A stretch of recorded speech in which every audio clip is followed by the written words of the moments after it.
ത്രിയേക ദൈവത്തിന് സ്തുതി. ഒരു സുപ്രഭാതം കൂടെ ഈ ഭൂമിയിൽ ജീവിപ്പാൻ തക്കവണ്ണം നമ്മെ അനുഗ്രഹിച്ച ദൈവത്തെ ആദ്യമേ മഹത്വപ്പെടുത്തുന്നു. നിങ്ങൾക്ക് ഏവർക്കും ക്രിസ്തുയേശുവിൻ്റെ വലിയ നാമത്തിൽ സ്നേഹവന്ദനം. അഗാപ്പെ ആൻഡ് ബ്ലെസ്സിങ്ങിലേക്ക് ഏവർക്കും സ്വാഗതം. നമ്മൾ എത്രയൊക്കെ പ്രാർത്ഥിച്ചിട്ടും നമ്മുടെ പ്രാർത്ഥനകൾക്ക് മറുപടി കിട്ടാത്തതുപോലെ പലപ്പോഴും നമുക്ക് തോന്നാറുണ്ട്.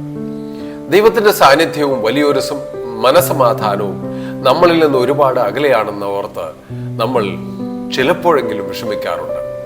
ഞാൻ ഇത്രയൊക്കെ ദൈവത്തോട് നിലവിളിച്ചിട്ടും എന്തുകൊണ്ടാണ് ദൈവം എന്നെ കേൾക്കാത്തത്, എന്തുകൊണ്ടാണ് എൻ്റെ ജീവിതത്തിൽ സമാധാനമില്ലാത്തത് എന്ന് നമ്മൾ പലപ്പോഴും ചോദിച്ച് നിരാശരാകാറുണ്ട്. പ്രിയ സഹോദരി സഹോദര, നമ്മുടെ പ്രാർത്ഥനകളെയും ജീവിത വിജയത്തെയും തടഞ്ഞു നിർത്തുന്ന ആ അദൃശ്യമായ മതിലിനെ കുറിച്ച് സംസാരിക്കുന്ന, നമ്മുടെ ജീവിതത്തെ തിരുത്തി പുതിയൊരു വഴി നമുക്ക് കാണിച്ചു തരുന്ന വചനമാണ് ഇന്ന് നമ്മൾ ധ്യാനിക്കാൻ പോകുന്നത്. യെശയ്യാവ് 59:2 വചനം ഇപ്രകാരം പറയുന്നു: നിങ്ങളുടെ അകൃത്യങ്ങൾ അത്രേ നിങ്ങളെയും നിങ്ങളുടെ ദൈവത്തെയും തമ്മിൽ ഭിന്നിപ്പിച്ചിരിക്കുന്നത്. നിങ്ങളുടെ പാപങ്ങൾ അത്രേ അവൻ കേൾക്കാതെ വണ്ണം അവന്റെ മുഖത്തെ നിങ്ങൾക്ക് മറയ്ക്കുമാറാക്കിയത്. BC 740-നും 680-നിടയിൽ യെശയ്യാപ്രവാചകൻ എഴുതിയ വചനമാണിത്. അന്നത്തെ യഹൂദ രാജ്യം ആത്മീയമായും സാമൂഹികമായും വലിയ പ്രതിസന്ധികളിലൂടെ കടന്നു പോവുകയായിരുന്നു. ജനങ്ങൾ പുറമെ ആരാധിച്ചിരുന്നുവെങ്കിലും അവരുടെ ഹൃദയം ദൈവത്തിൽ നിന്ന് ഒത്തിരി അകന്നിരുന്നു. അനീതി, അഴിമതി, സ്വാർത്ഥത, ദൈവത്തോടുള്ള അനുസരണക്കേട് എന്നിവ സമൂഹത്തിൽ വ്യാപകമായിരുന്നു. ഈ വചനത്തിന്റെ തൊട്ട് മുമ്പത്തെ വാക്യത്തിൽ ഇസ്രായേൽ ജനം ദൈവത്തെ കുറ്റപ്പെടുത്തുന്നുണ്ട്. ജനങ്ങൾ ദൈവത്തോട് ചോദിച്ചു, എന്തുകൊണ്ടാണ് ഞങ്ങളുടെ പ്രാർത്ഥനകൾക്ക് മറുപടി ലഭിക്കാത്തത്? എന്നാൽ യെശയ്യാ പ്രവാചകൻ മുഖാന്തരം അവർക്ക് മറുപടി കൊടുത്തു. പ്രവാചകൻ പറഞ്ഞു, ദൈവത്തിന്റെ കൈ കുറുകിപ്പോയിട്ടില്ല, അവന്റെ ചെവിക്ക് ഒരു മന്ദതയും വന്നിട്ടില്ല. പ്രശ്നം ദൈവത്തിനല്ല, നമ്മുടെ ഉള്ളിലെ തെറ്റായ ചിന്തകളും പ്രവൃത്തികളും ദൈവത്തിനും നമ്മൾക്കും ഇടയിൽ ഒരു വലിയ മതിൽ തീർത്തിരിക്കുകയാണ്. ഈ വചനം നമ്മെ ആത്മപരിശോധനയ്ക്ക് വിളിക്കുന്നു. ദൈവം നമ്മെ ഉപേക്ഷിച്ചിട്ടില്ല, എന്നാൽ ചിലപ്പോൾ നമ്മുടെ പ്രവർത്തനങ്ങൾ ദൈവവുമായുള്ള ബന്ധത്തെ ദുർബലമാക്കുന്നു. അഹങ്കാരം, വെറുപ്പ്, ക്ഷമിക്കാൻ പറ്റാത്ത മനസ്സ്, സത്യസന്ധത അല്പം പോലും ഇല്ലാത്ത ഒരു ഭാവം, പണത്തോടുള്ള ആർത്തി, സ്നേഹിക്കാൻ പറ്റാത്ത മാനസികാവസ്ഥ, എല്ലാറ്റിനും സംശയം, പാപകരമായ ജീവിത ശൈലി, ഇവയെല്ലാം ആത്മീയ തടസ്സങ്ങളായി, മതിലുകളായി നമുക്ക് തോന്നാം. എന്നാൽ സന്തോഷ വാർത്ത ഇതാണ്: പശ്ചാത്തപിക്കുന്ന ഹൃദയത്തെ ദൈവം ഒരിക്കലും തള്ളിക്കളയുന്നില്ല. ഈ വചനം ആത്മീയ ജീവിതത്തിന് മാത്രമല്ല, നമ്മുടെ ദൈനംദിന ജീവിതത്തിന് വലിയ പാഠം നൽകുന്നു. നമ്മൾ നേരിടുന്ന ചില പ്രശ്നങ്ങൾ കാരണം മറ്റുള്ളവർ അല്ലായിരിക്കാം, ചിലപ്പോൾ നമ്മുടെ സ്വന്തം തീരുമാനങ്ങളായിരിക്കാം. യഥാർത്ഥ മാറ്റം ആരംഭിക്കുന്നത് ഉത്തരവാദിത്വം നമ്മൾ ഏറ്റെടുക്കുമ്പോഴാണ്. തെറ്റ് സമ്മതിക്കാൻ കഴിയുന്ന വ്യക്തിയാണ് യഥാർത്ഥ ശക്തൻ. പുതിയ തുടക്കങ്ങൾ വിനയത്തിൽ നിന്നാണ് ആരംഭിക്കുന്നത്. വിജയകരമായ തിരിച്ചുവരവുകൾ ആത്മപരിശോധനയിൽ നിന്നാണ് ആരംഭിക്കുന്നത്. ദൈവം ഒരിക്കലും പ്രത്യാശയില്ലാത്ത ഒരു സന്ദേശവും നൽകുന്നില്ല. ദാവീദ്, അവൻ തെറ്റ് ചെയ്തു, പക്ഷേ ക്ഷമിക്കപ്പെട്ടു. പത്രോസിന് യേശുവിനെ 3 പ്രാവശ്യം തള്ളിക്ക് പറഞ്ഞു, പക്ഷേ പുനഃസ്ഥാപിക്കപ്പെട്ടു. ലീഡറാക്കി. ധൂർത്തുപുത്രൻ വഴിതെറ്റി, പക്ഷെ പിതാവിന്റെ സ്നേഹത്തിലേക്ക് തിരികെ വന്നു.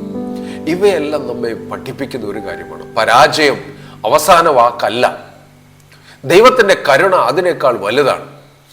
കർത്താവിൽ പ്രിയ സഹോദരി സഹോദര, നമ്മൾ പലപ്പോഴും വിചാരിക്കുന്നത് നമ്മുടെ സാഹചര്യങ്ങൾ മോശമായതുകൊണ്ടാണ് ജീവിതത്തിൽ സമാധാനമില്ലാത്തതെന്നാണ്.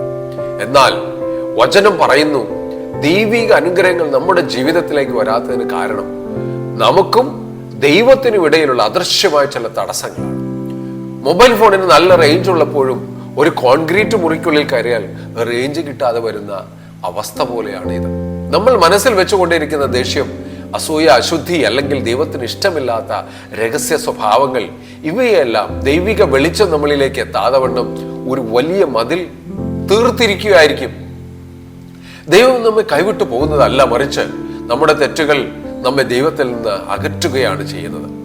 എന്നാൽ ഇതിന്റെ നല്ല വശം എന്തെന്നാൽ, ഈ തടസ്സം എന്താണെന്ന് തിരിച്ചറിഞ്ഞാൽ അതിനെ തകർത്ത് മാറ്റുവാൻ നമുക്ക് സാധിക്കും. കാരണം നമ്മുടെ ദൈവത്തിൻ്റെയും നമ്മുടെയും ദൈവത്തിന്റെ ഇടയിലുള്ള ഈ പാപത്തിന്റെ വലിയ മതിലിനെ സ്വന്തം ജീവൻ നൽകി തകർത്ത് കളഞ്ഞ യേശു കർത്താവ് നമ്മോട് കൂടെയുണ്ട്. അവൻ എപ്പോഴും നമ്മുടെ കൂടെയുണ്ട്. അതുകൊണ്ട് ഇന്ന് സാഹചര്യങ്ങളെ കുറ്റപ്പെടുത്തുന്നത് നിർത്തുക, നമ്മളിലേക്ക് തന്നെ നോക്കുക, നമ്മുടെ ഉള്ളിലേക്ക് നോക്കുക, നമ്മുടെ ഹൃദയങ്ങളെ നോക്കുക, നമ്മുടെ ചിന്താഗതികളെ നോക്കുക, നമ്മുടെ തടസ്സങ്ങൾ എന്തൊക്കെയാണ് എന്ന് ദൈവസന്നിധിയിൽ ഏറ്റുപറഞ്ഞ് മാറ്റുക. ആ മതിൽ തകരുമ്പോൾ ദൈവത്തിന്റെ വലിയ അനുഗ്രഹങ്ങളും സമാധാനവും നമ്മുടെ ജീവിതത്തിലേക്ക് ഒഴുകിയെത്തും. ഇന്നത്തെ സന്ദേശം ഒരു കാര്യം നമ്മെ ഓർമ്മിപ്പിക്കുന്നു: ദൈവം കേൾക്കാൻ തയ്യാറാണ്, ദൈവം ക്ഷമിക്കാൻ തയ്യാറാണ്, ദൈവം പുനഃസ്ഥാപിക്കാൻ തയ്യാറാണ്. പക്ഷേ നമ്മൾ അവനിലേക്ക് തിരികെ വരാൻ തയ്യാറാകണം. ഓർക്കുക, ഒരു പാപവും ദൈവത്തിന്റെ കരുണയേക്കാൾ വലുതല്ല, ഒരു പരാജയവും ദൈവത്തിന്റെ കൃപയേക്കാൾ ശക്തമല്ല, ഒരു അകലം പോലും ദൈവത്തിന്റെ സ്നേഹത്തിന് എത്തിപ്പെടാനാകാത്തതല്ല. ദൈവം നമ്മോട് കൂടെയുള്ളതിനാൽ പൂർണ്ണമായി അവനിലേക്ക് സമർപ്പിക്കുക, അവന്റെ സന്നിധിയിലേക്ക് നമ്മെ തന്നെ വിട്ടുകൊടുക്കുക. ദൈവം വഴി നടത്തും. ദൈവം നമ്മെ സമാധാനത്താലും പ്രത്യാശയാലും അനുഗ്രഹിക്കും. നമുക്കൊരു നിമിഷം പ്രാർത്ഥിക്കാം. ഞങ്ങൾ അത്യധികം സ്നേഹിക്കുന്ന വാഴ്ത്തപ്പെട്ട യേശുവേ, സ്വർഗീയ പിതാവേ, തന്നിരിക്കുന്ന ഈ സുപ്രഭാതത്തിനായി നിന്നെ നന്ദിയോടെ സ്തുതിക്കുന്നു, സ്തോത്രം ചെയ്യുന്നു. നാഥ, അഗാപ്പയൻ ബ്ലെസ്സിങ്ങിലൂടെ ഈ വചനം കേൾക്കുന്നതിൻ്റെ മക്കളെ, ഇത് പങ്കുവെക്കുന്നതിൻ്റെ മക്കളെ ഈ നിമിഷത്തിൽ നീ അഭിഷേകം ചെയ്യണമേ. നിന്റെ ചിറയൻ മറവിൽ അവരെ മറയ്ക്കണമേ. കർത്താവെ, ഞങ്ങൾക്ക് തടസ്സമായി നിൽക്കുന്ന എല്ലാ മതിലുകളെയും തകർത്തെറിയണമേ കർത്താവെ. ഞങ്ങൾക്ക് വിവേചിച്ച് തരണമേ കർത്താവെ. ഞങ്ങളുടെ പാപങ്ങളെ കർത്താവെ ഓരോന്നും ഞങ്ങൾക്ക് മനസ്സിലാക്കി തരണമേ കർത്താവെ. പലപ്പോഴും ഞങ്ങൾ ചിന്തിക്കുന്നു, ഞങ്ങൾക്ക് പാപങ്ങളൊന്നുമില്ല, ഞങ്ങൾ തെറ്റുകളൊന്നും ചെയ്തിട്ടില്ല, എങ്കിലും ഞങ്ങളുടെ പ്രാർത്ഥനയ്ക്ക് ഒരു പ്രതിഫലവും നൽകുന്നില്ല, ഉത്തരം നൽകുന്നില്ല. പലപ്പോഴും ഞങ്ങൾ മടുത്തുപോയി കർത്താവെ. അടിയങ്ങളോട് ക്ഷമിക്കണമേ കർത്താവെ, അടിയങ്ങളോട് പൊറുക്കണമേ കർത്താവെ. ഈ ലോകത്തിന്റെ വേല ചെയ്ത് ഈ ലോകത്തിന്റെ ചിന്തകളിൽ ഒഴുകി ജഡിക മോഹങ്ങൾക്ക് അധീനരായി ഞങ്ങൾ ജീവിച്ചു പോയി കർത്താവേ. അടിയങ്ങളോട് കരുണ തോന്നണമേ. അടിയങ്ങളുടെ പാപങ്ങളെ ക്ഷമിക്കണമേ. അടിയങ്ങളെ ശുദ്ധീകരിക്കണമേ. അടിയങ്ങളെ കഴുകണമേ കർത്താവേ. ഹിമം പോലെ വെളുപ്പിക്കണമേ നാഥ. എന്നിട്ട് പുതിയൊരു ജീവിതം നൽകി കർത്താവെ, നീ കാണിച്ചു തരുന്ന വഴിയിലൂടെ കർത്താവെ നിന്റെ ശബ്ദം കേട്ട് ജീവിപ്പാൻ തക്കണം ഞങ്ങളുടെ ശിഷ്ട ജീവിതത്തെ നീ ക്രമീകരിക്കണമേ. ഈ കേൾക്കുന്ന വചനം കേൾക്കുന്ന എല്ലാ മക്കളെയും നീ നിമിഷം അഭിഷേകം ചെയ്യണമേ. അവരുടെ എത്ര വലിയ ആവശ്യങ്ങളായിരുന്നാലും എത്ര വലിയ പ്രതിസന്ധികളായിരുന്നാലും കർത്താവെ, നിനക്ക് അസാധ്യമായത് ഒന്നുമില്ല എന്ന് നിങ്ങൾ വിശ്വസിക്കുന്നു.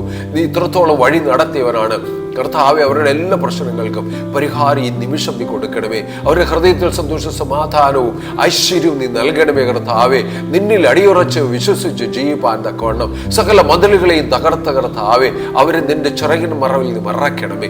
എത്ര വലിയ ആവശ്യങ്ങളായിരുന്നില്ല അപ്പാ പിതാവെ, നിനക്ക് ചെയ്തു കൊടുക്കുവാൻ സാധിക്കും കർത്താവെ.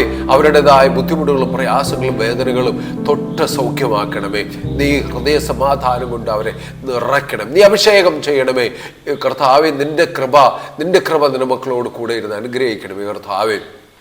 ഇനി എങ്ങനെ ജീവിക്കണമെന്നറിയാതെ പകച്ചു നിൽക്കുന്നവരാകട്ടെ, രോഗങ്ങളാൽ പ്രയാസപ്പെടുന്നവരാകട്ടെ, സാമ്പത്തിക തകർച്ചയിൽ തകർന്നു പോയവരാകട്ടെ കർത്താവെ, കുടുംബ ബന്ധങ്ങളിൽ കർത്താവെ വിഷമിച്ചിരിക്കുന്നവരാകട്ടെ, മാതാപിതാക്കളെ നഷ്ടപ്പെട്ടവരാകട്ടെ, മക്കളെ നഷ്ടപ്പെട്ടവരാകട്ടെ, പങ്കാളിയെ നഷ്ടപ്പെട്ടവരാകട്ടെ കർത്താവെ, അവരായിരിക്കുന്ന ഏത് സാഹചര്യത്തും നിന്റെ കൃപ കൂടെ ഇരുന്ന് നിന്റെ രക്തവളപ്പിൽ അവരെ സംരക്ഷിച്ചുകൊള്ളണമേ കർത്താവെ. നിന്റെ പരിശുദ്ധാത്മാവിനാൽ അവരെ നിറയ്ക്കണമേ.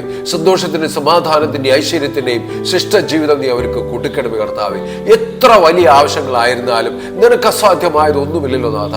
നീ അവരെ അഭിഷേകം ചെയ്യണമേ. നിന്റെ ചിറകിൻ മറവിൽ മറയ്ക്കണമേ. നിറയ്ക്കുന്നതിനായ സ്തോത്രം. ഇറങ്ങി വന്ന് ഞങ്ങളെ അനുഗ്രഹിച്ചതിനായ സ്തോത്രം. നിന്റെ കൃപ മൂലം വഴി നടത്തിയതിനായി നന്ദിയോടെ സ്തുതിക്കുന്നു കർത്താവെ. എല്ലാം നിന്റെ തൃപ്പാദത്തിലേക്ക് ഭരമേൽപ്പിക്കുന്നു. അവരെ വാഴ്ത്തി അനുഗ്രഹിക്കണമേ.